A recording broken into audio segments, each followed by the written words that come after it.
الحمد للہ الذی جعلنا من المتمسکین بولایت امیر المؤمنین والائمۃ المعصومین صلوات اللہ علیہم اجمعین. الحمد للہ علی ما انعم ولہ الشکر علی ما الہم والثناء بما قدم والصلاة والسلام والتحیۃ والاکرام علی سیدنا و مولانا حبیبنا و حبیب قلوبنا شفیعنا ابی القاسم محمد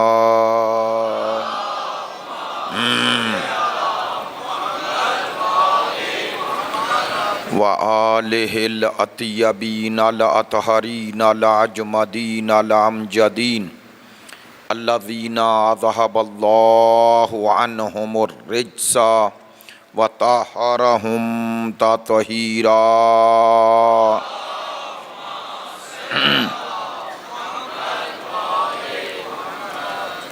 واللعنۃ الدائمۃ علی منکری فضائلہم وغاصبی حقوقہم من العان الی قیام یوم الدین.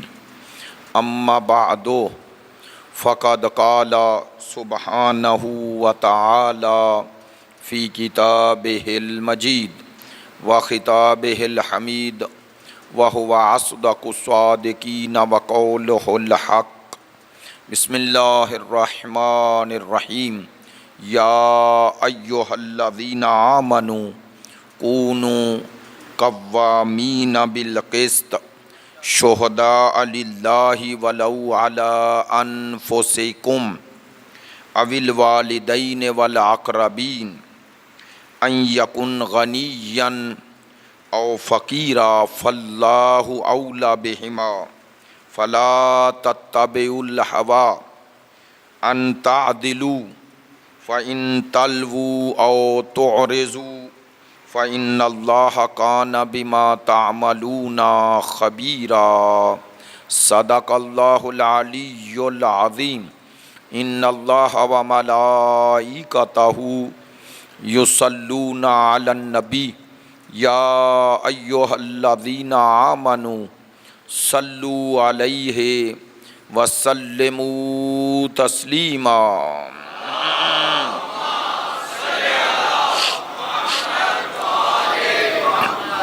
آپ تمام حاضرین سے گزارش ہے سیدہ کنیز زہرا، سید موسیٰ رضا زیدی، سید الیاس زیدی اور اس خانوادہ کے دیگر مرحومین، آپ حاضرین کے تمام مرحومین، مرحوم علماء کرام، مراجع عظام، شہدائے ملت اور جن کے لیے کوئی فاتحہ پڑھنے والا نہیں، ان تمام محبین اہل بیت کو شامل کرتے ہوئے ایک دفعہ سورہ فاتحہ اور 3 مرتبہ سورہ توحید کی تلاوت فرمائیے.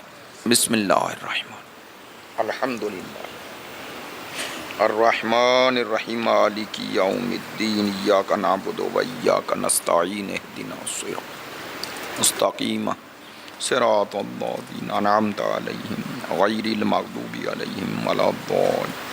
بسم اللہ الرحمن الرحیم. قل هو اللہ احد اللہ الصمد لم یلد ولم یولد ولم یکن له کفوا احد. بسم اللہ الرحمن. قل هو اللہ احد اللہ الصمد لم یلد ولم یولد ولم یکن له کفوا.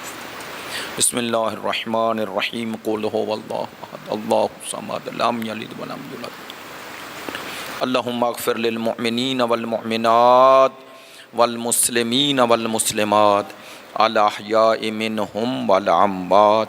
تابع اللہم بیننا وبینہم بالخیرات انکا مجیب الدعوات انکا علی کل شیء قدیر.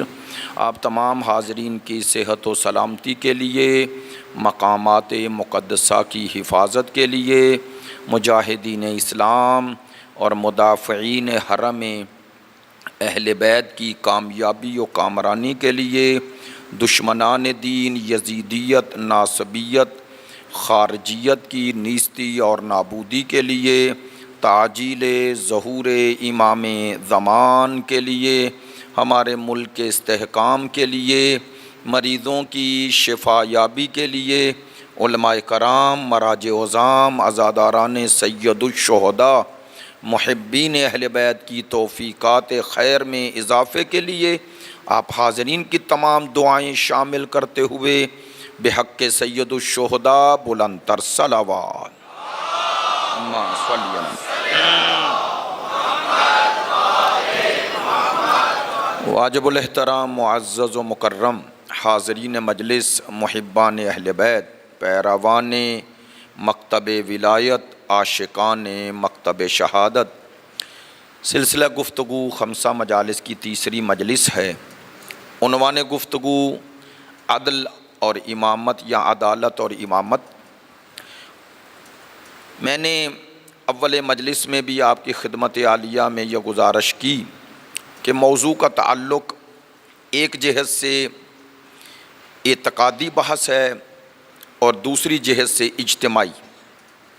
عقائد کا انسانی حیات سے بھی ایک تعلق ہے اور خداوند متعال سے بھی تعلق ہے۔ اگر آپ اس عدل کی نسبت پروردگار عالمین کی طرف دیں تو اس وقت اس کا معنی الگ ہے، اور جب آپ اس کی نسبت بندگان خدا کی طرف دیں تو وہ حفظ مراتب اور مدارج کے ساتھ اس کے معانی الگ ہیں۔ لیکن یہ بات طے ہے کہ مسئلہ عدل اسلام میں بھی عموماً اور مکتب تشیع میں خصوصاً بہت اہمیت رکھتا ہے، اور اس کی اہمیت کے پیش نظر ہی اصول دین میں دوسری اصل عقیدہ عدل کو قرار دیا گیا۔ یعنی توحید کے بعد ہم نے عدل کو اپنا شعار بنایا، اپنی شناخت کا ذریعہ بنایا۔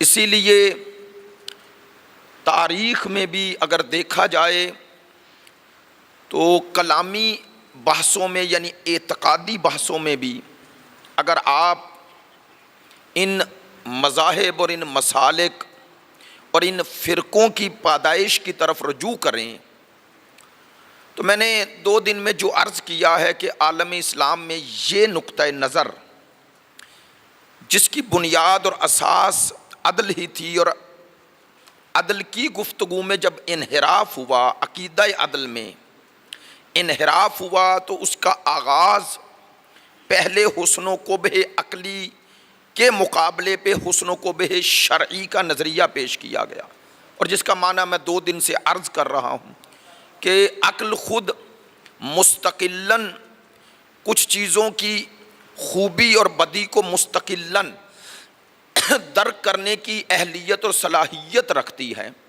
جبکہ اس کے مقابل نظریہ پیش کیا گیا کہ ایسا نہیں ہے، بلکہ جسے شریعت اور خداوند متعال اچھائی اور برائی کہہ دے وہی ہے۔ اگرچہ یہ نظریہ یا اس طرح کے الفاظ ظاہری طور پر بڑے جاذب تھے اور بڑی اپنے اندر ایک پیغام رکھتے تھے، لیکن اس کی پشت پر اور اس کے نتائج بڑے خطرناک ہوئے، چونکہ اس کے نتیجے میں نے عرض کیا کہ پھر عقیدہ جبر آیا، اور اس عقیدہ جبر کا نتیجے میں انسان سے آزادی اور اختیار کو چھیننے کے بعد اس کے تمام افعال کی نسبت اللہ کی طرف دی گئی، اور تمام افعال میں اس کے وہ گناہان جسے لوگوں کے سامنے لوگ دیکھتے تھے، اور بالاخص وہ لوگ جو حکمرانی کر رہے تھے یعنی بنو امیہ بالاخص، اور پھر بنو عباس نے بھی اسی روش کو کبھی ادھر اور کبھی ادھر اپنی مکاری اور عیاری کے ساتھ، چونکہ تاریخ اسلام میں یہ درج ہے کہ بنو امیہ ظالم اور ساتھ ہی فاسق تھے، اور وہ مکاری اور عیاری جو بنو عباس میں تھی ان کی نسبت کم تھی، چونکہ ظلم کی طرف جبر کی طرف ان کا نظریہ زیادہ تھا۔ بنو عباس کے حکمران جو ظاہری طور پہ نظر آتے تھے حقیقت میں وہ تھے نہیں، اور ان کے اندر مکاری اور عیاری ہی تھی جس کی بنیاد پر انہوں نے حکومت کو حاصل کیا۔ ماشاءاللہ آپ اہل مطالعہ ہیں، جانتے ہیں کہ بنو عباس حکومت تک جب پہنچے تو انہوں نے وسیلہ آل محمد کو بنایا، یعنی آل محمد پر اور کربلا کے واقعات کو ہائی لائٹ کیا، اور یہ کہا کہ ہم حقوق اولاد رسول کا دفاع کریں گے۔ لیکن ان کا ظلم ایک معنی میں بنو امیہ سے بہت زیادہ ہے، بہت، یعنی ایک تو یہ تھا کہ بنو ہاشم میں ہونے کے باوجود انہوں نے آل محمد پہ یہ ظلم سارے کیے، چونکہ حضرت عباس ابن عبد المطلب کی اولاد ہی شمار ہوتے ہیں۔ اس طرف سے مکاری اور عیاری میں بہت بلند درجہ پہ فائز تھے، منافقت میں، اس لیے علوم کی ترویج میں، اور وہ علوم جو آل محمد سے دور کریں ان کو باقاعدہ انہوں نے پروموٹ کیا، اور کبھی معتزلہ کے ساتھ اور کبھی اشعریوں کے ساتھ، جس کا میں ذکر ابھی کرتا ہوں، ان کے ساتھ منسلک رہے۔ لیکن جو بات عرض کرنا چاہ رہا ہوں انشاءاللہ یہ عدل کی بحث میں آپ کے لیے بڑی مفید ہوگی، اور میں پہلی مجالس سے ہی عرض کر رہا ہوں، خود اپنے لیے بھی میں اس مطالعات کے نتیجے میں بحث عدل کو انتخاب کرنے کا مقصود و منظور بھی یہی تھا کہ مکتب اہل بیت کے اس امتیاز کو ذکر کیا جائے طول تاریخ میں، اور بعض انحرافی نظریات کی رد بھی ہو جائے کہ مکتب آل محمد میں جس کی شناخت ہی عدل ہے اور جس میں نظریہ امامت کی بنیاد ہی عصمت ہے، اس مکتب کو کسی ظالم کے سامنے اور کسی ظالم حکومت کے سامنے سرنگوں ہونا اور اس طرح پیش کرنا کہ ائمہ کا مقصود و منظور ہر حال میں اپنی جان بچانا تھا، یہ توہین امامت بھی ہے اور یہ مقصد امامت کی مخالفت بھی ہے۔ ہمارے ائمہ نے طول تاریخ میں ظالموں کی مخالفت بھی کی، مخاصمت بھی کی، مقابلہ بھی کیا، مبارزہ بھی کیا، اور اگر ہمارے ائمہ ظالموں کے مقابلے پہ سکوت اختیار کرتے تو 12 میں سے 11 شہید نہ ہوتے، اور انہیں شہید کسی عام انسانوں نے ذاتی اناد کی بنیاد پہ نہیں کیا، ہر حکومت نے انہیں شہید کیا ہے، ایسا ہی ہے نا؟ اور ہمارے ائمہ پر سختی کرنے والے کوئی قبائلی سسٹم میں موجود چند گروہ نہیں تھے، حکومتیں تھی۔ ائمہ کی اس تعلیمات کی ترویج و تبلیغ پر نگرانی کی جاتی تھی، تو آخر خاندان عصمت و طہارت سے انہیں یہ خوف، یہ خطرہ کیوں تھا؟ ائمہ پر یہ نگرانی کیوں تھی؟ حتیٰ حکومتوں نے بعض ائمہ کو گھروں میں نظر بند کیا اور بعض کو قید تنہائی میں رکھا۔ یہ تمام تاریخ جب پڑھا کریں تو اسے صرف، معذرت چاہتا ہوں جملہ سخت نہ ہو جائے، اسے صرف گریے کا ذریعہ نہ بنایا کریں، اس کا تجزیہ و تحلیل کیا کریں۔ تجزیہ و تحلیل فرمانے کے بعد یہ سوال کیا کریں کہ ہر حکومت تو چاہتی ہے کہ میں اپنے مخالفین کی نسبت ان کی مخالفت کم کروں، اور وہ کبھی بھی ایسے لوگوں سے درگیر نہیں ہوتی حکومتیں جو ان کی حکومت کے لیے کوئی خطرہ نہ ہو، ہے یا نہیں؟ آج کی ظالم ترین، فاسق ترین حکومتیں بھی، جابر ترین حکومتیں بھی کبھی اپنی مخالفت بڑھاتی نہیں ہیں، اور آپ میری بات کی تائید فرمائیں گے اجتماعی سیاسی نقطہ نظر سے، اگر خصوصاً کوئی ایسی شخصیت کسی معاشرے میں ہو کہ جن کی نسبت ایک عظیم ہستی کے ساتھ ہو تو ان کی نسبت وہ زیادہ احتیاط کرتے ہیں۔ مجھے نہیں معلوم میری بات پہنچی یا نہیں۔ مثلاً اہل بیت رسول سے ان ائمہ کو جو نسبت تھی وہ امت میں کسی اور کو حاصل تھی نہیں نا، تو یہ ائمہ کی نسبت زیادہ اقرب تھے، یعنی قریبی ترین تھے، اور لوگ ان کی عزت و احترام اسی جہت سے کرتے تھے، ایسا ہی ہے نا؟ مثلا حتیٰ فقہائے اسلام میں امام ابو حنیفہ، مالک، شافعی، حنبل، ان کے پیروکار انہیں جو بھی کہیں، لیکن انہوں نے کبھی بھی اپنے آپ کو ان کی موجودگی میں ان سے برتر نہیں سمجھا اور نہ کہا ہے۔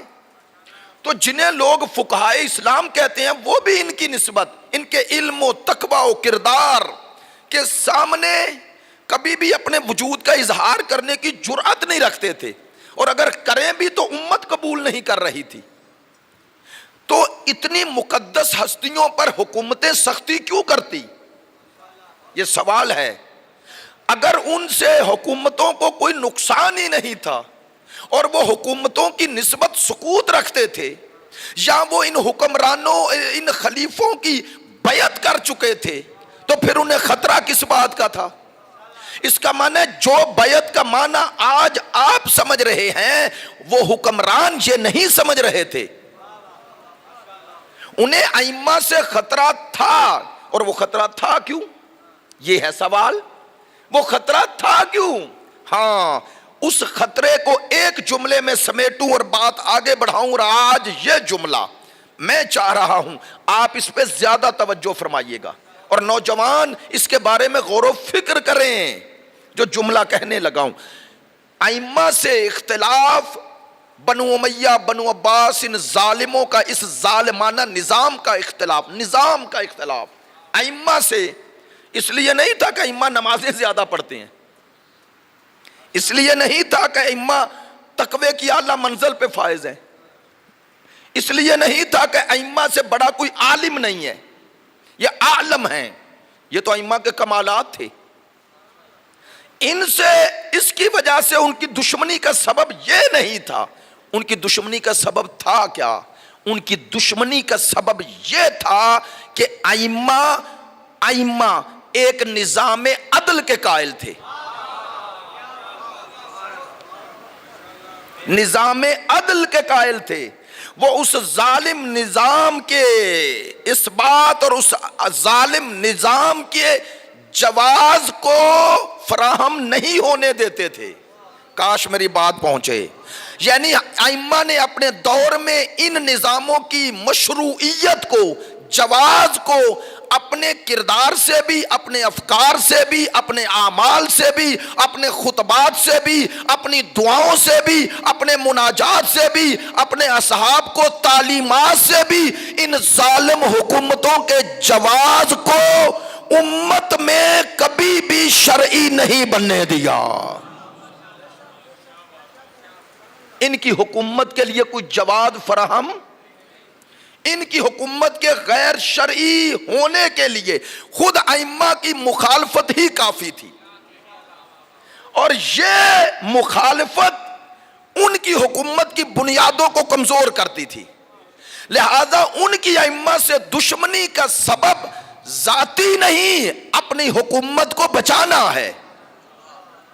لہذا ہمارے ائمہ کا اگر یہ موقف ان حکومتوں کے مقابلے پہ نہ ہوتا، آپ کی اصطلاح میں ائمہ ان کے اس مشروعیت اور اس قانونی جواز کو چیلنج نہ کرتے تو ائمہ زندانوں میں نہ رہتے، ائمہ پر سختیاں نہ ہوتی۔ جملہ بدل دوں، معذرت چاہتا ہوں، امام کے لیے جملہ کہہ نہیں سکتا لیکن سمجھانے کے لیے کہتا ہوں۔ اگر ائمہ دربار کی پیروی کر لیتے تو آپ کا مذہب بھی دنیا میں سب سے بڑا مذہب ہوتا، لیکن وہ دربار کا حامی ہوتا، دربار کا مخالف نہ ہوتا۔ چونکہ دربار کبھی اس مذہب کو کی ترویج و تبلیغ نہیں ہونے دیتا جو اس کی حکومت کے مقابل اور مخالف ہو۔ یہ کہنا چاہ رہا ہوں، یہ نظریہ امامت، توجہ فرمائیں، نظریہ امامت ان کی قیادت کی نفی کرتا تھا اور نظریہ عدل ان کے ظالمانہ نظام کی نفی کرتا تھا۔ میری بات میں توجہ ہوئی ہے؟ جزاکم اللہ، جزاکم اللہ۔ چلیں ماشاءاللہ آپ ایسی باتوں پر بھی متوجہ ہیں، تو اس لیے میں نے پہلی مجلس سے یہ عرض کیا کہ میرے اپنے مزاج کے بھی ایسی باتیں آئیں گی جو میں چاہتا ہوں کہ آپ کے ساتھ اسی انداز میں گفتگو میں پہنچ جائیں۔ تو یہ عدل، اس موضوع کو کوئی عام موضوع نہ سمجھے، اس موضوع کا عملی نتیجہ ہے، عملی۔ عقائد کی وادی میں دو اس کے پہلو ہیں البتہ تاکہ آپ تک بات پہنچ جائے۔ اعتقادی پہلو جسے آپ کی اصطلاح میں نظری یا تھیوریٹیکل پہلو کہتے ہیں، اور ایک عملی پہلو، عملی پریکٹیکل۔ اگر آپ نظری اور علمی اور اعتقادی جہت سے دیکھیں تو آپ عدل کے قائل ہیں، یعنی انسان کے اختیار کے قائل ہیں، انسان کو مجبور نہیں مانتے، مختار مانتے ہیں۔ توجہ فرمائیے گا، بات تھوڑی اس تناظر میں عرض کرنا چاہ رہا ہوں۔ البتہ میں نے کل ایک بات عرض کی تھی کہ یہ نظریہ خدا کی نسبت جبر کا نظریہ اور خدا کی طرف جبر کی نسبت دینا اور ظلم کی نسبت دینا یہ کوئی عام نظریہ نہیں تھا، اور یہ ایسے لوگوں کو پہنچایا بھی نہیں گیا جیسے میں واضح بیان کر رہا ہوں۔ ایسے کون مانتا؟ اور آپ اگر ان کی کتابیں پڑھیں تو وہ بھی ایسے نہیں کہتے کہ ہم خدا کو ظالم مان رہے ہیں۔ وہ کہتے ہیں کہ جو آپ عدل کا معنی کرتے ہیں اور کہتے ہیں کہ انسان اس عدل کا یعنی یہ ظلم نہ کرنے کا پابند ہے، وہ کہتے ہیں آپ خدا کی طرف یہی نسبت دے رہے ہیں تو خدا کو پابند کر رہے ہیں۔ جب پابند کرتے ہیں تو خدا کی قدرت محدود کر دیتے ہیں۔ ایسے نظریہ پھیلایا گیا۔ جیسے میں ابھی یہ بات سمجھانے کے لیے کہہ رہا ہوں کہ ادھر کہا گیا کہ حسن و قوب یعنی برائی اور اچھائی کو عقل درک کرتی ہے۔ درک کرنے کا نتیجہ عملی تو بتایا نا کل۔ عملی نتیجہ یہ تھا کہ جسے عقل حسن کہہ رہی ہے خدا وہی کرے گا، جسے عقل برائی کہہ رہی ہے، قوب کہہ رہی ہے، جس کے عیب کو عقل قبول کرتی ہے کہ یہ عیب ہے، جب بندوں میں عیب ہے تو خدا وہ عیب انجام کیسے دے گا؟ ایسے ہی تھا نا۔ ایسے کہا گیا، اس کے مقابل یہ کہا گیا کہ آپ بندوں کے افعال خدا کے افعال پر قیاس کر رہے ہیں۔ یہ بندوں کے لیے ہے کہ وہ عدل کریں، وہ ظلم نہ کریں، خدا کے لیے تو یہ ہے ہی نہیں، وہ تو قادر مطلق ہے، لہذا وہ جو کرے وہی عدل ہے۔ انہوں نے بھی عدل کا صریح انکار نہیں کیا، لیکن نتیجے میں یہ کہا کہ آپ جسے ظلم کہہ رہے ہیں چونکہ انجام دینے والا وہ ہے لہذا وہ عدل ہی ہے۔ اس کا عملی نتیجہ کیا نکلا؟ عملی نتیجہ انسانوں کی زندگی میں یہ نکلا کہ کوئی ضابطہ، کوئی قاعدہ باقی ہی نہ رہے۔ مثلا ایک انسان برائی کر رہا ہے تو اس کی برائی کا نتیجہ جہنم ہے یا برائی کا نتیجہ عذاب ہے، وہ کہنے لگے آپ کہہ رہے ہیں ممکن ہے اللہ بخش دے، اور اگر وہ اس کو قاتل کو، فاسق کو، فاجر کو، ظالم کو، جابر کو، حتیٰ بزرگ ترین ہستیوں کے قاتل کو بھی جنت میں بھیج دے، یہی عدل ہے۔ اس کا نتیجہ کیا نکلا؟ نتیجہ عملی یہ نکلا کہ حکمرانوں کے ہاتھ کھل گئے، وہ ہر ظلم کرتے تھے، اور جب لوگ اعتراض کرتے تھے تو کہتے تھے بھائی یہ حکومت ہمیں اللہ نے دی اور میں تھوڑا ہی کر رہا ہوں، یہ تو خدا کر رہا ہے۔ ایسا ہی ہے نا۔ آپ کو یاد ہوگا بچپن میں ہم جب قضاء و قدر کی بحث میں ہمارے علماء ایک بڑی خوبصورت مثال دیتے تھے کہ حضرت بہلول گزرے اور ایک بہت بڑی شخصیت مسلمانوں کی کہہ رہی تھی کہ بھائی بندہ تو کچھ نہیں، خدا ہی سب کچھ کرتا ہے۔ حضرت بہلول نے پتھر اٹھایا، اس کے سر میں مارا، لوگوں نے پکڑ لیا، ہارون الرشید کا دور تھا، لے گئے، کہنے لگے دیکھیں، اس بندے نے کہا جی اس شخصیت نے دیکھیں مجھے پتھر مارا، میرا سر پھوڑ دی۔ تو حضرت بہلول نے کہا میں نے تھوڑے یہ کام کیا ہے۔ انہوں نے کہا بھائی ہمارے سامنے کیا ہے۔ انہوں نے کہا میں نے تھوڑا ہی کیا ہے، یہ تو اللہ نے کیا ہے، مجھ سے تھوڑا پوچھ رہے ہو۔ اب دیکھیں عدالتوں میں وجدانن میں ایک ہی دلیل دیتا ہوں، انشاءاللہ اگر خدا نے ہمت حوصلہ دیا، اور اس کے تمام جہاد کو میں بیان کروں گا کسی خمسے میں قضاء و قدر کے۔ ہے مشکل موضوع اور خطرناک موضوع، مولا نے کہا ہے، آپ کو جانتے ہیں نا، مولا کائنات سے کسی صحابی نے پوچھا تھا قضاء و قدر کے بارے میں بتائیں، امام نے فرمایا بس اس پہ اجمالاً سرسری ایمان رکھو۔ کیا؟ یہ ایمان رکھو کہ خدا ظالم نہیں۔ ایک دوسرا امام نے فرمایا تھا کہ یہ ہو ہی نہیں سکتا کہ وہ انسان کو مجبور کر کے پھر جنت یا جہنم بھیجے۔ آپ نے توجہ نہیں فرمائی، فلسفہ عذاب و ثواب ہی ختم ہو جاتا ہے۔ اچھا ہمارے علماء نے ایک اور دلیل دی ہے، صرف میں اشارہ کر رہا ہوں، وجدان، انسان کا ضمیر، میرے ساتھ ہے انشاءاللہ، بولیے گا کوئی انسان یا خود آپ کوئی غلطی کریں تو آپ کا ضمیر، آپ کا اندر، جسے وجدان بھی کہتے ہیں، یہ وجدان انسان کو ملامت کرتا ہے یا نہیں کرتا ہے؟ اندر سے ملامت کرتا ہے۔ قرآن نے اسے نفس لوامہ کہا ہے، ملامت کرنے والا نفس۔ انسان یہ جو اندر سے ملامت کرتا ہے، اسی کی وجہ سے توبہ کرتا ہے نا، اسی کی وجہ سے معافی مانگتا ہے، ایسا ہی ہے نا؟ لو یہ انسان کا وجدان اتنا طاقتور ہے، آپ کا بچہ اپنا، آپ نے غصے میں آ کے اسے تھپڑ مار دیا، زیادہ لگ گیا، تھوڑی دیر بعد جیسے ہی تو آپ کہتے ہیں بیٹا مجھے معاف کر دو، یہ کون سی شے ہے جو آپ کو اس پہ آمادہ کر رہی ہے؟ آپ کے وجدان نے کہا، بچہ تھا، ظلم ہو گیا، ایسا ہی ہے۔ یہ جو اندر ملامت کر رہا ہے، یہ اس کا معنی ہے کہ اسے برائی سمجھ رہا ہے، تو اگر برائی نعوذ باللہ اس کی طرف ہے تو ملامت کون کر رہا ہے؟ توجہ ہو گئی، ماشاءاللہ، سلامت رہیں۔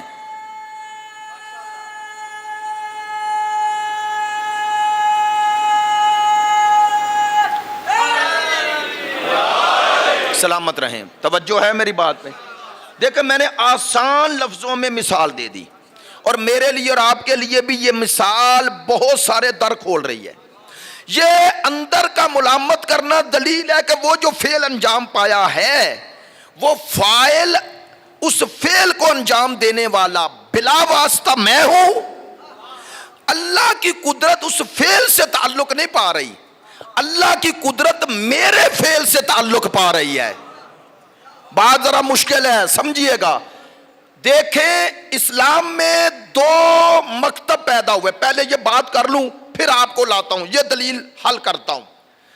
میں نے عرض کیا کہ خدا کی طرف اس ظلم کی نسبت دینا آسان نہیں تھا، اسی لیے عالم اسلام میں مکتب غیر شیعہ میں، میں لفظ غیر شیعہ کہہ رہا ہوں چونکہ بہت سارے مشارب ان میں پیدا ہوئے، مسالک پیدا ہوئے، فقہا پیدا ہوئے، اس لیے کہہ رہا ہوں، ان میں بھی یہ نظریہ 100% قبول نہ کیا گیا۔ ابو الحسن اشعری، اس کا نظریہ یہی تھا کہ حسن و قب شرعی ہے، یعنی جو کرے اللہ وہی عدل ہے، عدل کا خارج میں کوئی وجود نہیں۔ توجہ، اس سے مخالفت کی واصل بن عطا نے، جب اس نے مخالفت کی تو اس ابو الحسن اشعری نے کہا میری محفل سے نکل جاؤ، اعتزل واصل، کہ واصل نے ہم سے کنارہ کشی کی۔ اسی اعتزالہ سے علماء کہتے ہیں ان کے لیے ایک لفظ مشہور ہو گیا معتزلہ۔ معتزلہ اشعریوں کے مقابلے پہ تھے اہل سنت، لیکن ان کا نظریہ عدل پر مبنی تھا۔ وہ کہتے ہیں نہ، قائل تھے کہ عدل کا وجود ہے اور خدا کے افعال اسی پیمانہ عدل کے مطابق ہونے چاہیے۔ کیوں؟ انہوں نے کہا چونکہ یہ حکمت کا تقاضا ہے۔ توجہ رہے، اس لیے اہل سنت میں جو دو مشرب وجود میں آئے اس کی بنیاد بھی عدل ہے۔ آپ نے اس کی اہمیت پر غور کیا؟ اس عقیدے کی بنیاد پہ دو مسلک بن گئے، اصولی طور پہ دو عقیدے بن گئے، اور اس معتزلہ کو کہا جانے لگا عدلیہ اور انہیں کہا جانے لگا جبریہ۔ وہ جبر کے قائل ہو گئے، یہ عدل کے، لیکن انہی معتزلہ کے لیے ایک مشکل بن گئی۔ وہ مشکل کیا؟ یہ جو میں نے جس کی طرف اشارہ کیا ہے، وہ توحید افعالی کو، توحید افعالی کا معنی ہے کہ تمام افعال اس کی قدرت کے تابع ہیں، اللہ کی، وہی قادر مطلق ہے، وہ اقدر ہے، یعنی قدرت ترین شخصی ہے، اور اس کی قدرت کے سامنے کسی کی قدرت ہے ہی نہیں، جو کچھ میرے پاس قدرت ہے اسی کی ہے۔ توجہ، اب وہ اس مسئلے کو حل نہ کر سکے، کیسے؟ کہنے لگے اگر نسبت دیں اللہ کی طرف تو جبر ہے، اور اگر کہیں دونوں مل کے انجام دے رہے ہیں، انسان بھی اور خدا بھی، تو انہوں نے کہا یہ عرض میں ہے، طول میں نہیں۔ کہنے لگے فعل تو ایک ہے تو فاعل دو کیسے ہو سکتے ہیں؟ اب انہوں نے اس کا حل کہا اس کا حل یہ ہے کہ اللہ نے انسان کو قدرت تفویض کر دی ہے۔ لفظ تفویض کہا، تفویض، سپرد کر دی۔ اب انسان مستقل ہو گیا، تشیع کو پہچانے، ہمارے ائمہ نے کہا نہ جبر ہے نہ تفویض ہے. جبر عدل کا انکار ہے. کہنے لگے تفویض یعنی ایک مستقل وجود خدا کے مقابلے پہ. ائمہ نے کہا یہ شرک ہے. بھائی اللہ کی قسم ممبر سے کہہ رہا ہوں، آپ سب جس طرح انہماک سے متوجہ ہیں، مجھے حوصلہ بھی ہو رہا ہے، خوشی بھی ہو رہی ہے کہ خدا کا شکر ہے کہ ایسی ابحاث متوجہ ہیں لوگ. البتہ یہ عوامی ماحول میں تو بیان کرنے کی گنجائش ہی نہیں. ایسے ہی ہے نا، وہاں تو بیان کریں تو پھر اگلے دن تو آپ کی چھٹی ہے. ایسے ہی ہے نا. تو اللہ کا شکر ہے. یا عائل چلے آپ کی زندگیوں سے مربوط گفتگو ہے آل محمد کی. آپ نے دیکھا کہ مکتب آل محمد میں کتنی دقت ہے. ہم نے کہا نہ تفویض، ائمہ نے کہا نہ تفویض، خدا کے مقابلے پہ ایک مستقل قدرت. تو کہا دو خدا کے قائل ہو گئے، ایک وہ ایک یہ، شرک ہو گیا. اس لیے کہا نہ تفویض ہے نہ جبر ہے. اسی لیے ہمارا نعرہ تھا تاریخ میں لا جبر ولا تفویض بل امر بین الامرین. ہم نے کہا نہ وہ ہے نہ یہ ہے. انسان مجبور بھی نہیں لیکن انسان خدا کے مقابلے پہ مستقل بھی نہیں. انسان ارادہ اور اختیار رکھتا ہے لیکن وہی ارادہ اور اختیار رکھتا ہے جو اس نے عطا کیا ہے.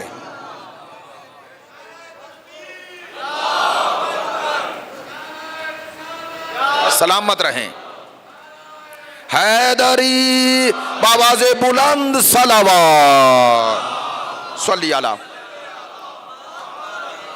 میری باتوں پہ توجہ تو ہے.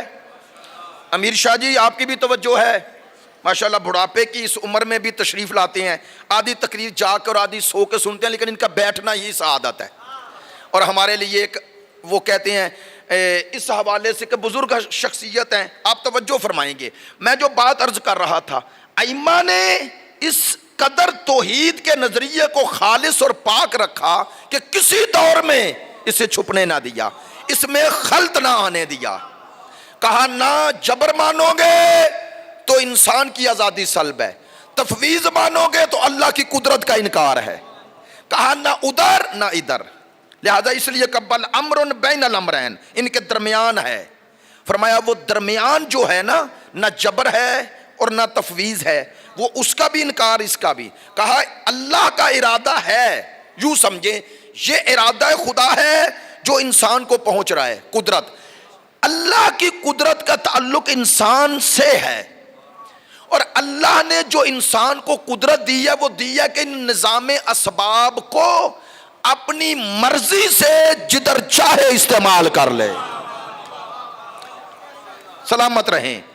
مثلا آسان مسئلہ اس طرح کہ اللہ نے نظام اسباب میں لوہا بنایا، خلق کیا لوہا. اچھا، لوہے کو آگ کے تابع کر دیا تو آگ لوہے کو پگھلا دیتی ہے. ایسا ہی ہے. تو آگ نے پگھلایا نا، تو آگ میں قدرت کس نے دی؟ بولتے آئیں. لوہا کس نے خلق کیا؟ انزلنا بمانا خلقنا بھی ہے، خلق کیا نا، کانوں میں ہے. تو اب اس کو پگھلا کر اس کے اندر اللہ نے ہی یہ صلاحیت پیدا کی کہ انسان جدھر چاہے موڑ دے. تو وہی لوہا تلوار بھی بن گیا نظام اسباب. تلوار کو تیز کیا تو انسان نے کیا، تو یہ سارے نظام اسباب انسان کے اختیار میں دے دیے. اب تلوار بن گئی تو اٹھا لو، اٹھانا بھی اختیار میں. اب اللہ نے کہا اسے ہر کسی پہ نہ چلانا.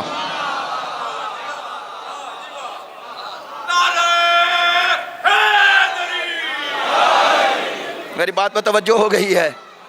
پروردگار نے کہا ہاں یہ اسباب اول سے آخر ان کا قادر میں ہی ہوں. لو بھائی میں پھر نام لیتا ہوں. اور اس جگہ مجھے اچانک اس شخصیت کا نام یاد آ گیا. ایک دن ان کی کتاب پڑھ رہا تھا، قضاء و قدر پہ ایک تقریر پڑھ رہا تھا. علامہ رشید ترابی. ایسی شخصیات کو علامہ کہتے ہوئے شرمندگی نہیں ہوتی. حالانکہ وہ مدرسے کے پڑھے نہیں تھے لیکن انہوں نے اپنی شخصیت اور اپنی علمی، میں نے سنا اور مجھے ایک بزرگ شخصیت نے بتایا کہ وہ علماء کے پاس جاتے تھے. مثلا علامہ طالب جوہری صاحب کے والد محترم کے ساتھ ان کا دقیق رابطہ تھا. وہ ایک جملہ کہتے ہیں قدرتوں کی ابتدا نہ دیکھا کرو، انتہا دیکھا کرو۔ اللہ نے ساری قدرت انسان کے اختیار میں دے کر اختیار میں اس اختیار کو اللہ نے انسان کے لیے آزمائش بنایا ہے۔ آزمائش یہ بنایا ہے، یہ تلوار تیرے ہاتھ میں ہے، چاہے تو حسین پر چلا، چاہے تو حسین کے لیے چلا۔ توجہ ہو گئی میری بات؟ ائمہ نے اس مسئلے کو حل کیا، لا جبر ولا تفویض، فرمایا جبر بھی نہیں اور تفویض بھی نہیں۔ اللہ کی قدرت اس کے شامل حال ہے، لیکن اس کے فعل کو، نہ یہ کہ فاعل کو مجبور کرے۔ اللہ کہتا ہے نظام اسباب کو قدرت میں ہی دے رہا ہوں، لیکن اگر تم میری راہ میں اس کو صرف کرے میری اطاعت کر رہے، اگر مخالف کرے میری اطاعت نہیں کر رہا۔ عالم تشریع میں تو گناہ گار ہے، عالم تکوین میں میں روک نہیں رہا، چونکہ اگر روکوں تو جزا اور سزا کے خلاف ہے۔ ادھر تجھے اختیار دیا ہے اور ادھر تجھے روک لوں تو میرے قانون کے خلاف ہے۔ تجھے خلق اس لیے کیا ہے کہ تو اپنے اختیار سے حر بن یا شمر بن۔ بات میں توجہ ہو گئی ہے؟ جب یہ نظریہ عالم اسلام میں عام ہوگا، یہ تعلیمات آل محمد پھیلیں گی، تو پھر آزادی کی تحریک کو کوئی بغاوت نہیں کہے گا۔ کاش جملہ پہنچے۔ لو میں ممبر سے کہہ رہا ہوں اور الحمدللہ دقت کے ساتھ بعض نظریات پڑھتا ہوں۔ یہ مفتی طارق مسعود، اس کی ویڈیو کلپ بہت چل رہے ہیں، لوگ بھیجتے بھی ہیں، کہتے ہیں قبلہ اس کے بارے میں کچھ کہیں۔ تو یہ بھی مفتی طارق مسعود بھی، میں نے ایک جملہ طنزاً ایک دیوبندی دوست کو کہا، پڑھے لکھے ہیں، میں نے کہا یہ مفتی طارق مسعود نے کیا کیا؟ اس نے کہا یہ مفتی بھی ایسا ہی ہے جیسے آپ کے علامہ ہیں۔ ان کا جس طرح آپ کے ہاں علامہ بنے ہوئے ہیں، حقیقت میں تو علامہ نہیں ہے نا، نہیں ہے۔ بعض لوگ جو اپنے ساتھ بے قلم خود علامہ ہیں۔ مجھے ایک بندے نے کارڈ دیا، کیا کہتے ہیں اس کو، وزٹنگ کارڈ، وہ دیا تو اس پہ علامہ لکھا ہوا تھا، اپنے کارڈ پہ انہوں نے علامہ لکھا ہوا تھا خود اپنے کارڈ پہ۔ میں نے کہا زندگی میں بقلم خود پہلا علامہ دیکھا ہے۔ ایسے ہی ہے نا، وہ جب رسالت مآب کے بعد وہ جس شخص نے نبوت کا جھوٹا دعویٰ کیا تھا، میرے ذہن سے نام نکل گیا، مسلمہ کذاب، تو کہتے ہیں اس سے کہا گیا کہ تو مثلا نبی ہونے کا دعویٰ کر رہا ہے تو نبی کے پاس معجزہ ہوتا ہے، تو یہ جو درخت ہے اسے بلا۔ تو اس نے کہا نبی عاجز ہوتے ہیں، میں اسے کیوں بلاؤں، میں خود چلا جاتا ہوں۔ انہوں نے کہا بھئی اسے کیوں زحمت دوں کہ وہ آئے، میرا جانا بھی تو معجزہ ہے۔ تو اس طرح کچھ لوگ عاجزی سے علامہ لکھتے ہیں، آپ انہیں متکبر نہ سمجھیں، چونکہ انہیں ہوتا ہے کہ ہمارے نام کے ساتھ علامہ نہ لکھا گیا تو لوگوں کو پتہ نہیں چلے گا ہم کیا ہیں، ہم کیا ہیں۔ تو اسی طرح یہ مفتی جیسے ایسے مفتی بھی ہوتے ہیں مفت سے، ایسے ہی ہے نا، یہ مفتی مفت میں ہے، لیکن اس نے جو باتیں کی ہیں وہ توجہ فرمائیں، وہ ایسے ہی نہیں کی، اس کے پیچھے بھی نظریہ عدل ہے۔ جو آج تک یزید کا مسئلہ حل نہ کر سکے وہ اسی لیے نہیں کر سکے کہ ان کے لیے جبر و اختیار کا مسئلہ حل نہیں، ممبر سے کہہ رہا ہوں واللہ حل نہیں۔ دوسرا، ان کے مذہب کی اساس اور بنیاد دن دلائل پہ کھڑی ہے، یہ ایک اینٹ ہے، یہ گری تو دیوار گر جائے گی، ممبر سے کہہ رہا ہوں، ایسے ہی نہیں کہہ رہا۔ بعض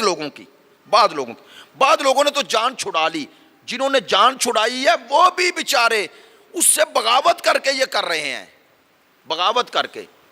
جب عربوں میں آزادی کی تحریکیں چلی تھی نا، آزادی کی تحریک یاد ہے آپ کو، مصر میں، مراکش میں، مختلف جگہ پر، تو میں نے ایک جملہ کہا تھا، میں نے کہا تھا یہ آزادی کی ساری تحریکیں یہ امام حسین کی کربلا میں تحریک کی کامیابی کا اعلان ہے۔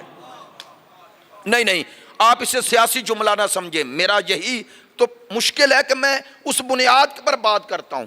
بول کے بتائیے اطیعوا اللہ و اطیعوا الرسول و اولی الامر منکم، یہ اولی الامر کی تفسیر جو آپ کے ہاں ہے وہی ادھر ہے؟ ادھر کون ہے اولی الامر؟ جو بھی حاکم ہے، تو اس کی اطاعت واجب ہے نا.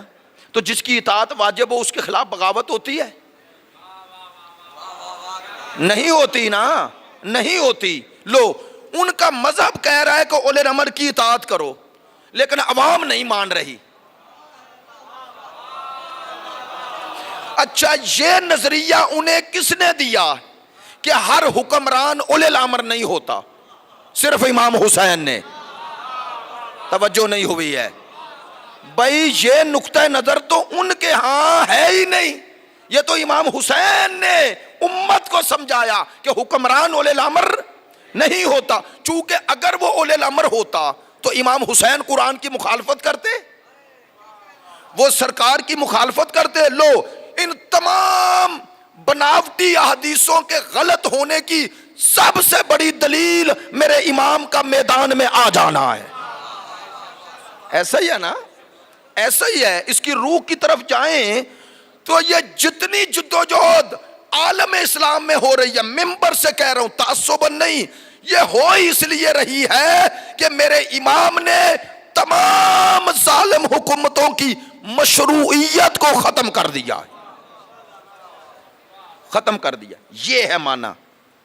کربلا کی تحریک کا اجتماعی اثرات اس جہت سے دیکھیں کہ اب وہ مذہب کسی اور کے قائل ہیں اور عمل کسی اور کے مطابق ہے. لیکن ان تمام تحریکوں کی ایک مشکل ابھی باقی ہے، ایک مشکل باقی ہے. انہیں یہ پتا ہے کہ یہ جو حکمران ہے ظالم ہے، اسے ہٹانا ہے. انہیں ہٹانے کا پتا ہے لیکن کسے لانا ہے یہ خبر نہیں.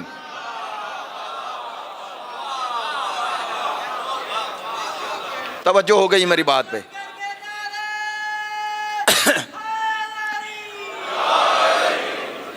انہیں یہ خبر ہے کہ ہم نے کسے ہٹانا ہے، یہ خبر نہیں کسے. وہ ہٹاتے ہیں، ہٹانے میں مخلص ہیں، عوام مخلص ہے، ہٹا رہی ہے لیکن اس کی جگہ جسے لا رہی ہے وہ ویسے ہی نکل آتا ہے. لو اس لیے ہی انقلاب کامیاب ہے. انہیں یہ پتا تھا ہٹا کسے رہے ہیں اور یہ بھی خبر تھی لا کسے رہے ہیں. توجہ ہے میری بات پہ؟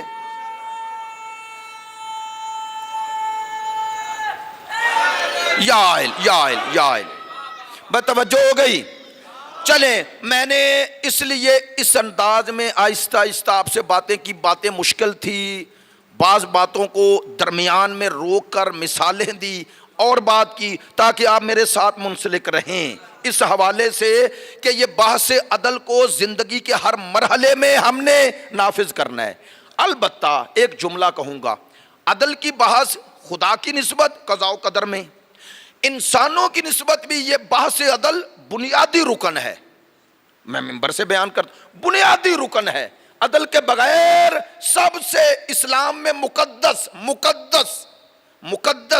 منصب، ہم نے اسے مقدس نہیں سمجھا اور اہم نہیں سمجھا، ہے اہم. وہ کیا ہے؟ مسجد میں آئے اللہ کی بندگی کرنا چاہتے ہیں، فرادہ بھی نماز پڑھ لیں، قبول ہے. لیکن شریعت نے کیا کہا؟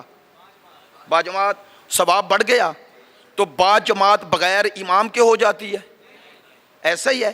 تو وہ جو آگے کھڑا ہو رہا ہے جماعت میں، اسلام نے کہا اس میں ایک شرط ضرور دیکھو، عادل ہے یا نہیں. لو یہی اسلام کی تربیت کا ذریعہ ہے کہ جس کے پیچھے صرف 4 رکعت پڑھنی ہے، اگر اس میں عدالت شرط ہے تو جس کے ذریعے یہاں سے وہاں پہنچنا ہے. توجہ ہے میری بات پہ؟ ماشاءاللہ، سلامت رہیں. جس کے ذریعے بھئی آپ نے یہ سفر حیات طے کرنا ہے. اسی لیے کہتے ہیں یہ صرف امام فی الجماعہ ہے. اس جماعت میں یہ امام کے لفظ سے نہ گھبرائیں، اسے پیش نماز کہیں گے تو وہ فارسی کا لفظ ہے، وہ عربی کا تھوڑا ہی ہے. وہ امام جماعت ہے لیکن اس کی امامت کا دائرہ محدود ہے صرف. تو اس کے لیے بھی کہا کہ عدالت شرط ہے. شیعہ مکتب میں عادل ہونا چاہیے. ایسا ہی ہے تو کیوں کہا گیا؟ تاکہ تمہیں عادت پڑ جائے کہ فاسقوں کے پیچھے نہیں چلنا، عادل کے پیچھے چلنا ہے، عادل کے پیچھے. اچھا اب میرا پرسوں کا جملہ آپ کی توجہ ہے نا، یاد ہے؟ اسی عدالت کو نقطہ کمال پر لے جاؤ تو عصمت بنتی ہے۔ عدالت اپنے تمام معنی میں جب اللہ کے نمائندے میں ظاہر ہوتی ہے تو عصمت ہے، چونکہ معصوم عادل حقیقی ہے۔ میری بات پہ توجہ ہے، اس لیے کہہ رہا ہوں عدل اور امامت جدا نہیں ہوتے۔ اچھا، آپ عدالت میں چلے جاؤ، کسی کے حق میں یا کسی کی مخالفت میں گواہی دینی ہے تو جو جی چاہے گواہی دے دے، شرعی عدالت کی بات کر رہا ہوں، جو جی چاہے نہیں، گواہ کا کیا ہونا ضروری ہے؟ ماشاءاللہ عادل۔ مکتب تشیع میں دیکھو، اگر انسان اپنی زوجہ کو خدا نہ کرے طلاق دینا چاہتا ہے، مکتب تشیع سیگے پڑھنا ہے تو جس کے مرضی پڑھ دے، دو عادل۔ ایسا ہی ہے، رجوع کرنا چاہتا ہے پھر عادل۔ آپ نے توجہ نہیں فرمائی، وہ عدل جو اللہ سے شروع ہوا بندوں تک پہنچ گیا۔ ایسا ہی ہے، لو اب آخر میں وہ حدیث جو آپ سب کو یاد ہے کہ افضل الجہاد کلمۃ عدل عند امام جائر، فرمایا سب سے بڑا جہاد، سرکار کا فرمان ہے، سب سے افضل جہاد کیا ہے؟ کلمہ حق، کلمہ عدل۔ عدل حق بھی کہو یا عدل کو ایک ہی معنی میں، کلمہ عدل کہنا کس کے سامنے؟ امام جائر۔ جائر کسے کہتے ہیں؟ ظالم کے سامنے۔ آپ نے توجہ نہیں فرمائی، ظالم کے ادھر عدل ہی ہوگا نا۔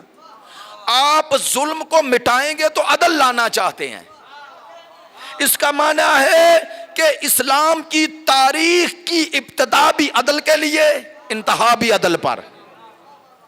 اب جو اس نظام تشیع کی روح کو سمجھتا ہے اسے پتا ہے کہ اگر امام ایک وقت میں ظالم حکومتوں کے سامنے سکوت اختیار کر رہا ہے تو وہ امام کی اسٹریٹجی ہے، وہ حکمت عملی ہے۔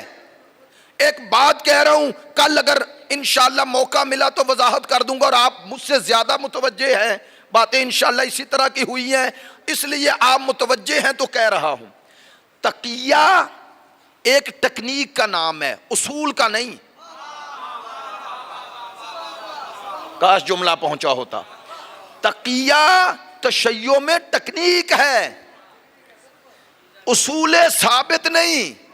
اصول کیا ہے؟ اللہ کی حکومت قائم ہو، اس راہ میں تب تقیہ کرتا ہے امام یا اپنے مقتدیوں کو، امت کو کہتا ہے تقیہ کرو جب جان کے ساتھ ساتھ ایمان بچے، دین بچے۔ یہ وجہ ہے امام حسین اگر تقیہ کرتے تو دین ہی ختم ہو جاتا۔ یہ معنی ہے امام پر تقیہ واجب نہیں، امام پر مزاحمت واجب ہو گئی، چونکہ اصل دین خطرے میں ہے۔ تو اس لیے تقیے کو ٹیکنیک سمجھا گیا ہے، اصول نہیں۔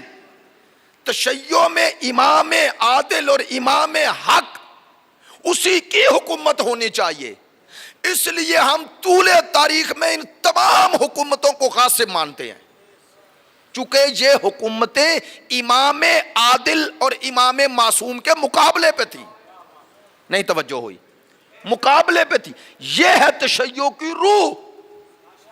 اس روح تشیع کو جو سمجھ جائے اسے پتا چلے گا کہ ہمارے ائمہ کی روش میں ظاہری اختلاف ہے، ہدف میں اختلاف نہیں۔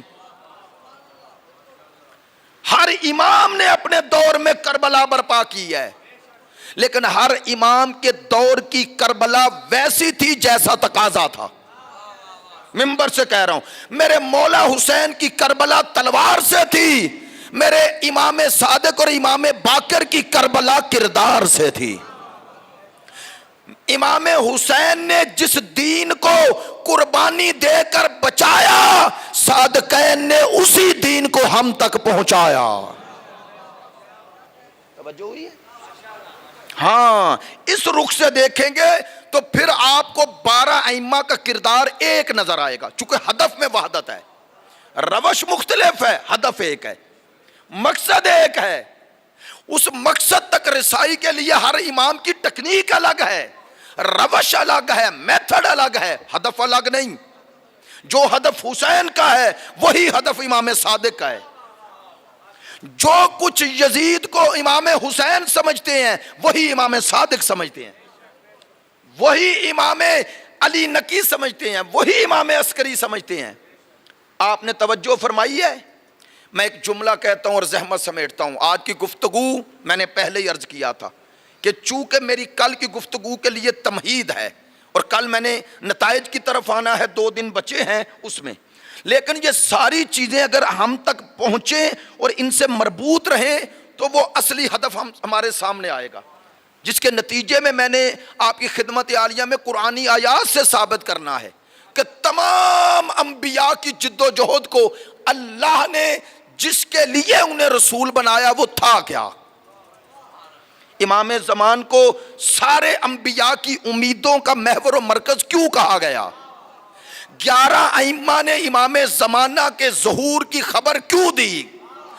میرے امام نے یہ کیوں فرمایا کہ جو غیبت امام میں ان کے انتظار کو صحیح معنی میں اپنے وجود پہ نافذ کر لے، اس کی مثال اس مجاہد کی طرح ہے جو سرکار کی رفاقت میں جنگ بدر لڑ رہا ہے۔ ایسے ہی ہے، ان حدیث کا معنی فضائل ہے نہ، ان کے پیچھے حکمت ہے۔ حکمت یہ تھی کہ تمام انبیاء، اولیاء، اوصیاء، ائمہ کی جد و جہد کو جو نقطہ کمال تک پہنچائے گی اس ہستی کا نام امام العصر ہے۔ وہ کیا ہے؟ جس تک امام پہنچائیں گے۔ کائنات کی اختتام کس پر ہے؟ جس کے لیے اللہ نے 1,24,000 انبیاء بھیجے، وہ یہی ہے، نظام عدل ہے، نظام عدل ہے، اور وہ نظام عدل امام عادل کے بغیر ہو ہی نہیں سکتا۔ اس لیے ہم کہتے ہیں ہمارا عدل اور امامت اصول دین میں شامل ہے، چونکہ تشیع روح دین ہے، حقیقت دین ہے۔ جس دین، جس مکتب، جس مذہب سے عدل ختم ہو جائے، نظام عدل کی آرزو ختم ہو جائے، جد و جہد ختم ہو جائے، اس کا اللہ کا دین ہونے کا معنی کیا ہے؟ اللہ نے یہ کائنات اس لیے خلق کی تھی کہ یہاں فرعون، نمرود، شداد، قارون، اس جیسے یزید اور یزید جیسے حکومت کرتے رہے، اور اللہ کے بنائے ہوئے آدم سے لے کر خاتم تک کبھی زندانوں میں رہے، کبھی ملک بدر ہوں، کبھی انہیں مارا جائے، کبھی ان کے سر کاٹ کے نوک نیزہ پہ بلند کیے جائیں، کبھی حسین اور حسین جیسوں کو اور ان کی مخدرات عصمت کو بازاروں اور درباروں میں لے جایا جائے۔ اللہ کی اس عصمت کے نظام عصمت کے 11 امام اسی ظلم، اسی ستم، اسی جبر، اسی استبداد کا شکار رہے، اور کائنات کا اختتام اسی پر ہو جائے۔ اگر کوئی ان چیزوں کا قائل ہو جائے تو اس سے سوال بنتا ہے، یا اللہ تو نے یہ کائنات خلق فرعونوں کے لیے کی تھی، شدادوں کے لیے کی تھی، قارونوں کے لیے کی تھی، یزیدوں کے لیے کی تھی؟ میری بات ضائع نہ ہو، یہ سارے سوالات ذہن میں رہیں گے یا نہیں؟ تاریخ انبیاء پڑھو یا تاریخ ائمہ؟ مسلمان بن کے تاریخ انبیاء پڑھو، مجھے بتائیں حضرت زکریا، حضرت یحییٰ کا سر کاٹا گیا یا نہیں؟ ایسا ہی ہے، انبیاء پہ ظلم ہوئے یا نہیں؟ حضرت ابراہیم کو آگے نمرود میں پھینکا گیا یا نہیں؟ حضرت موسیٰ کو اپنا گھر چھوڑنا پڑا یا نہیں؟ حضرت موسیٰ کے بعد وہ بچڑا پرستی سامری کے ذریعے ہوئی یا نہیں؟ حضرت عیسیٰ کو سولی پہ لٹکایا گیا یا نہیں؟ سرکار دو عالم کو مکہ اپنا گھر چھوڑنا پڑا یا نہیں؟ سرکار دو عالم کی آنکھیں بند ہوتے ہی اسلام کے ساتھ کیا ہوا؟ مولا کائنات 25 سال گھر میں رہے، امام حق گھر میں ہے، امام حسن کو مجبوراً سلو کرنا پڑی، امام حسین کا سر کاٹ کے نوکے سنا پہ بازاروں میں پھرایا گیا۔ یہ سارے ظلم تاریخ میں کوئی پڑھے اور کہے کہ اس جہان کا اختتام اسی پہ ہو جائے گا، تو بولو اس کے لیے اس کائنات کے ہونے کی حکمت کیا ہے؟ ہے کوئی حکمت؟ ہے؟ اگر اسی طرح اختتام ہو جائے ڈر کیوں رہے ہیں؟ صحیح کہہ رہے ہیں نہیں۔ لو آج کے میری پورے موضوع عدل کا کہتے ہیں نا پیک جملہ یہی ہے، خدا کی قسم یہ سارے سوالات اللہ کی عدالت پر ہو جاتے اگر 12ویں کا وجود نہ ہوتا۔ جو ان سارے سوالوں کا جواب بن کر اللہ کے اس نظام کو حکمت اور عدل کے ساتھ ثابت کر دے، اسے امام زمان کہتے ہیں، اسے امام زمان کہتے ہیں۔ یہ ہے اس جدوجہد کا نقطہ کمال، میرا 12واں آقا ہے۔ اس نظام عدل کا نقطہ کمال وہ امام العصر والزمان ہے۔ اس لیے کہتے ہیں کہ وہ سارے انبیاء، اولیاء، اوصیاء کی امیدوں کا محور و مرکز ہے۔ اس لیے ان کے صفات میں بیان کیا گیا کہ جو کل صلوات پڑھوں گا، جو شیخ توسی رحمت اللہ علیہ نے نقل کی ہے، جس میں 14 معصومین کے تمام صفات کو امام زمان میں ایک جگہ جمع دکھایا ہے۔ امام زمان تمام انبیاء، اولیاء، اوصیاء اور ائمہ کے صفات کا مظہر اتم و اکمل ہے، مظہر اتم و اکمل ہے۔ یعنی اللہ کے بخشے ہوئے صفات بکھرے تو 14 بنتے ہیں، وہ 14 جمع ہو کر ایک میں آ جائیں تو امام زمان بنتا ہے، امام زمان بنتے ہیں۔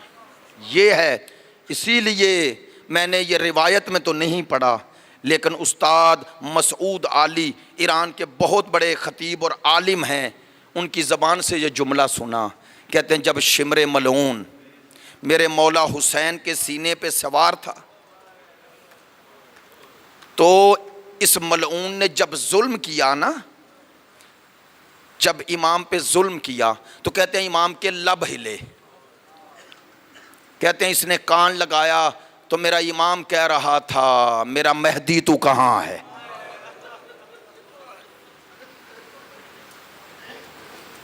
چلیں ذکر آ گیا اسی امام کا تو جملہ بھی اسی امام کے مصائب کا کہتا ہوں۔ عزاداران سید الشہداء کائنات میں سب سے بڑا عزادار میرا 12واں آقا ہے، سب سے بڑے عزادار امام حسین کے، امام العصر والزمان ہے۔ اچھا جملہ اس سے بھی بڑا کہہ رہا ہوں، پتہ ہے ہم اور آپ کربلا کو سنتے ہیں لیکن 12ویں آقا کربلا کو دیکھتے ہیں۔ دلائل سے ثابت ہے، امام کے لیے اللہ نے جو علم رکھا ہے نا، امام کا ارادہ ہوتا ہے تو ماضی تمثیلی شکل میں سامنے آ جاتا ہے، یعنی وہی واقعہ جو گزر چکا ہے علم الہی میں تو ہے نا۔ اسی لیے تجسم اعمال کا نظریہ ہے کہ جو عمل آپ کرتے ہیں قیامت کے دن اس کی مجسم شکل بنے گی۔ اسی طرح حساب و کتاب میں انسان کے ہاتھ اس کے خلاف گواہی دیں گے۔ تو یہ سارے دلائل موجود ہیں۔ کہنا کیا چاہتا ہوں، امام کربلا کو دیکھتے ہیں، ہم کربلا سنتے ہیں۔ نہیں توجہ نہیں ہوئی، میں جسارت کی معذرت چاہتا ہوں، جملہ واضح کر دوں۔ اگر میں آپ کے سامنے صرف یہ کہوں کہ اکبر، ہم شکل پیمبر، حضرت علی اکبر کے سینے میں نیزے کی انی لگی اور وہ زین سے زمین پر آ گئے، اچھا میں نے صرف یہ جملہ کہا اور اکثریت رونے لگی، بعض دوست سینوں پہ ہاتھ مار رہے ہیں، یار آپ اور میں سن رہے ہیں اور نرجس کا لال دیکھ رہا ہے۔ میں اگر یہ کہوں خدا جانے وہ کیسا وقت تھا جب ام البنین کا لال دوڑتے ہوئے گھوڑے سے گرے، نہیں یہ جملہ میں نے ایسے تھوڑا کہا ہے۔ جب بشیر مدینے آیا تھا، مدینے، اور آ کر امام حسین کی شہادت کی خبر ان الفاظ میں دی تھی کہ مدینے والوں، اسی مدینے میں کھیلنے والا اور گلیوں میں چلنے والا حسین تھا اور لاشا بے گور و کفن پڑا تھا۔ اور اگلا جملہ بشیر نے یہ کہا تھا، بنی ہاشم کے غیرت مندوں ظلم یہاں ختم نہیں ہوا، کہا حسین کا بے گور و کفن لاشا تھا، بطول زادیاں تھی اور سر برہنہ تھا، کبھی شام کا بازار تھا، کبھی شرابی کا دربار تھا۔ یہ کہنا تھا کہ بشیر خود راوی ہے کہ ایک بی بی نے مجھے روبدار آواز میں کہا تھا، کیا کہہ رہا ہے؟ میں نے کہا بی بی جو کہہ رہا ہوں سچ ہے۔ تو اس بی بی نے پوچھا تھا اگر یہ سچ ہے تو بتا عباس کہاں تھا؟ بشیر نے کہا عباس حسین سے پہلے زین چھوڑ گئے. پھر اس بی بی نے پوچھا تھا کیسے زین چھوڑی؟ تو بشیر نے کہا میں نے سنا ہے سر میں گرز لگا. پھر بی بی نے کہا تھا تو نے میرے عباس کو دیکھا نہیں؟ میں ام البنین ہوں. میرے عباس کے بازوؤں میں اتنی طاقت تھی کہ کوئی عباس کے قریب آ کر گرز مارے. کہا بی بی آپ سچ کہہ رہی ہیں لیکن شاید آپ کو معلوم نہیں ہے آپ کے شیر کے بازو پہلے کٹے.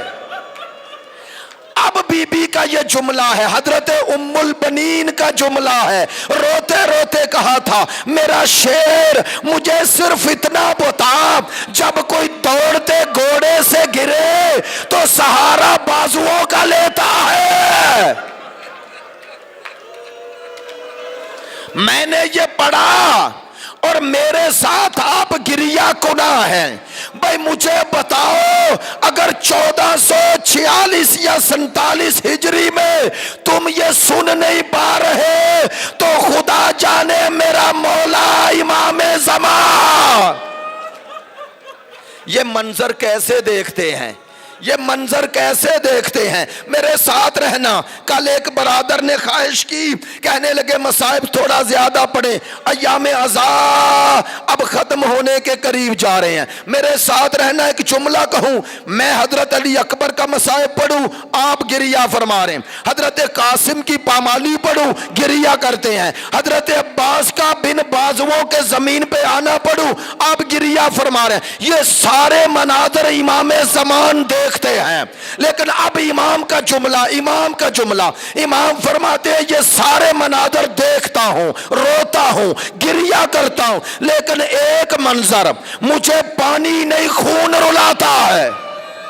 ایک عالم نے یہ جملہ پڑھا، کہنے لگے ممکن ہے امام نے مبالغے کے لیے غم کے مبالغے اور شدت کو بیان کرنے کے لیے یہ جملہ کہا ہو. پھر سوچا کیوں نہ وہ عمل کروں، اگر امام قبول کر لیں تو یہی پوچھوں کہ آپ حقیقت میں خون روتے ہیں اور کون سا غم ہے جو آپ کو خون رلاتا ہے، کون سا منظر ہے جو آج بھی آپ کو خون رلاتا ہے. کہتے ہیں عمل کیا، اخلاص کی منزل تھی، امام کی زیارت ہوئی. امام نے فرمایا پوچھنے آئے ہو کون سا کربلا کا منظر ہے جو دیکھ کے میں خون روتا ہوں؟ ہاں مولا بتائے.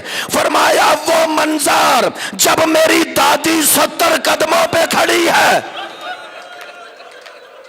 جب میری دادی 70 قدموں پہ کھڑی ہے اور شمر کے ہاتھ میں خنجر ہے.